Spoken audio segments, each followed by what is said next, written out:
Hello everyone, welcome back to my new blog. তো আজকে বাসায় একটা জিনিস রান্না হচ্ছে, বাট কি তো রান্নাটা বলতে গেলে নতুন করে মেক করে দেখবো যে খেয়ে কেমন লাগে।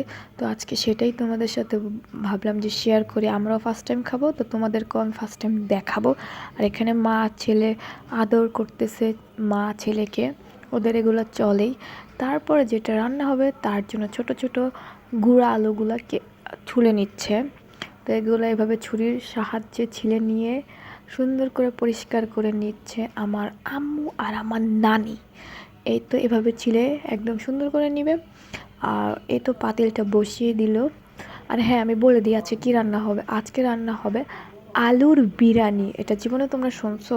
আমিও ফার্স্ট টাইম শুনেছিলাম, বাট একজন আমাকে বলছে যে এটা নাকি খুব খেতে মজা হয়, বিরিয়ানির মতনই রান্না করলে। তাই ভাবলাম আজকে তো ট্রাই করাই যায়। আর আলু তো আমাদের মোটামুটি সবারই ফেভারিট। আর এখানে দিয়ে দিচ্ছে এলাচি, দারচিনি, গোলমরিচ, স্টারনিস, আর কি দিছে, দারুচিনি মনে হয়। তো দিয়ে ভালো মতো এগুলো নেড়ে চেড়ে নিবে। তারপরে দিয়ে দিবে মেবি এটা হচ্ছে জিরে বাটা, না অনেক ধরনের বিরিয়ানির মশলাগুলো থাকে না, ওগুলো বাটা। আর হ্যাঁ, একটা কথা বলি, যখন এই ভিডিওটা শ্যুট করা হচ্ছিল তখন কিন্তু আমি বাসায় ছিলাম না, গিয়েছিলাম শপিংয়ে, মানে টুকিটাকি মানে অর্নামেন্টস কেনার জন্য। তো হুট করে প্ল্যান করছি, তো আমি চলে গিয়েছিলাম। তার জন্য আমি ঠিকমতো বলতে পারতেছি না, কারণ যখনই রান্না ভিডিও করা হয় তখন আমি আমার আম্মুকে জিজ্ঞেস করি এটা কি ওইটা কি, তারপরে ভিডিওতে ভয়েস ওভার দিতে আসি। বাট এই ভিডিওটা শ্যুট করেছিল আমার বোন, তাই আমি ঠিকমতো আর কি ভিডিওটা দেখে দেখে বলতে হচ্ছে। তো পেঁয়াজ, ওই সব মশলাগুলো ভালো মতো কষিয়ে নেওয়ার পরে দিয়ে দিয়েছে মেবি বিরিয়ানির মশলা। তারপরে আলুগুলো সুন্দর করে ভেজে নিয়েছে।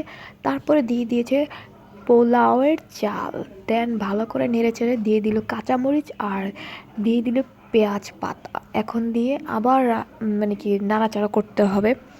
আর সত্যি কথা বলতে আমার পেছনে আমি যত রাতেই ভয়েস ওভার দিই, আমার বিড়ালগুলো এত শয়তান, যতবারই বইসা থাকি কোলের আশেপাশে, মানে সব আশেপাশে ভাঙ্গা চুইরা একাকার করতেছে, যে আমার আশেপাশে ঘুরতেছে। তো ভয়েস ভাই কথা বলতে কিন্তু খুবই একটা, যারা ভয়েস দাও জানো যে খুব সাইলেন্ট থাকতে হয় আশেপাশে।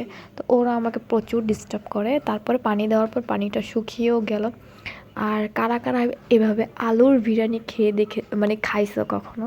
আর আলু তো আমার ফেভারিট, তো আলু দিয়ে যাই রান্না করুক আমার খুব পছন্দ। আর তারপর দিয়ে দিলে আরেকটু বিরিয়ানির মশলা, দেন দিয়ে দিবে কেওড়া জল, যাতে স্মেলটা অনেক বিরিয়ানি বিরিয়ানি ফ্লেভার আসে। তো বিরিয়ানিটা মোটামুটি হওয়ার পথে। আর সত্যি কথা বলতে একদম রিয়েল বিরিয়ানির মতোই খেতে হয়েছিল। যাদের বিরিয়ানি বা পোলাও পছন্দ তারা চাইলে এভাবে রান্না করে খেতে পারো বা খেয়ে দেখতে পারো, অনেক মজাই হয়। মোটামুটি ভালোই তো লাগলো, সবাই বলল।